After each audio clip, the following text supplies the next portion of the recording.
এমন একটা নরম দল এবার খুনাখুনি হলো, জোরে কোন কথা ঠিক কিনা? তার মানে কি বোঝা গেল? তরিকা বাদ দেন, নিজের তরিকা যদি কেউ বার করবার চাই তখন দেখবেন সেখানে শান্তির বদলে অশান্তি চলে আসবে। একটা মাত্রই তরিকার মধ্যে শান্তি, সেই তরিকা হলো আমার নবীর তরিকা, আল্লাহর হুকুম, নবীর তরিকা। সুবহানাল্লাহ। তাহলে ধর্ম কাকে? আরো জোরে, ইয়াকা নাবুদু ওয়া ইয়াকা নাস্তাইন। কিসের মাধ্যমে আল্লাহকে ধরবো? ইবাদতের মাধ্যমে। সুবহানাল্লাহ বলেন। ইবাদতের মাধ্যমে। ইয়াকা নাবুদু, আল্লাহ তোমার গোলামি করি, তোমাকে ধরে তোমার সাহায্য চাই। আল্লাহ বলে নূহ রে, তাহলে বুড়িটার খবর কি? নূহ বলতেছে আল্লাহ বন্যার পানিতে সবাই ধ্বংস হয়ে গেছে, ওই বুড়িটাও ধ্বংস হয়ে গেছে। আল্লাহ বলে নূহ আজগুবি কোনো কথা বলা যাবে না, কথা বলতে গেলে তদন্ত করে কথা বলা লাগবে। কিছুদিন আগে ফেসবুকে দেখলাম যে ইউনূস সরকার পলাছে। এই পলানার কথা শুনে তদন্ত না করে আওয়ামী লীগের কয়েকজন একটা বিএনপির বাড়ি আর একটা জামাতের বাড়ি ভাঙবার গেছে। আপনারা দেখছেন? মানে তদন্ত না করে ভাঙবার গেছে, আরে পিটুল খাসে কে রে পাগলা, ইউনূস পলানার যায়?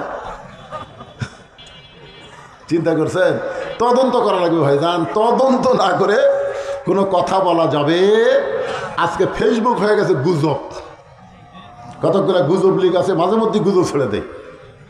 এই আছে হাসনাত পলা আছে, ই পলা আছে, ওই পলা আছে, পরে দেখা যাচ্ছে একজনও পলায়নি, সিনা টান করে খাড়া হয়ে আছে। জোরে কোন কথা ঠিক কিনা?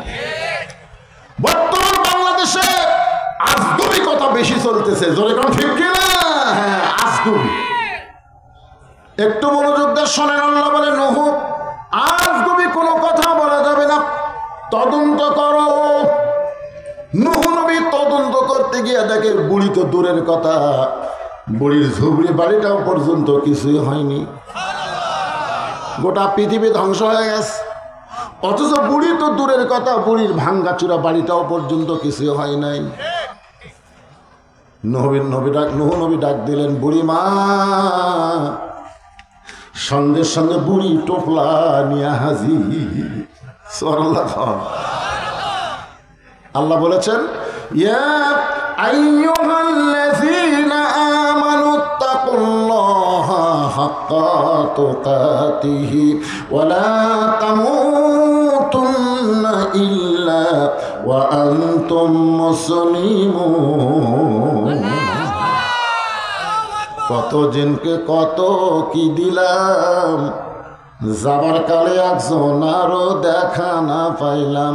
ও আমার সাদের মালা যায় রে ছেড়ে, রইব না আর বেশি দিন তোদের মাজারে।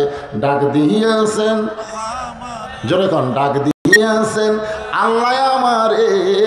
কখন ডাক দিবে? কতক্ষণ না কেন, কখন? আপনারা দিন তারিখ জানেন নাকি?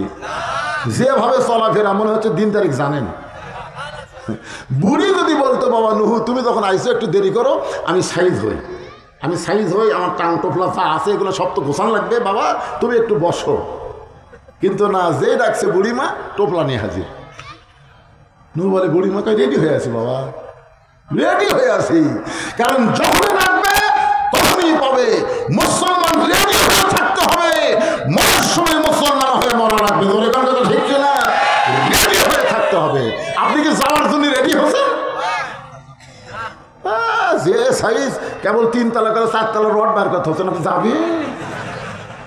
আপনার তো যাওয়ার মতন সাইজ না। 4 তলা করে তারপরে করে খালি উপর দিকে তাকা থাকেন। 2 ঘরের ফেরত তাকায়, তুই উপর দিকে তাকালে হোক চাপা লাগে রে, তাকালে হোক চাপা লাগে রে পাগলা, নিচের দিকে তাকা।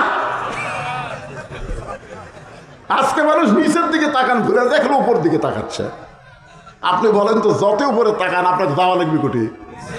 সত্য কথাগুলো বলেন ভাই।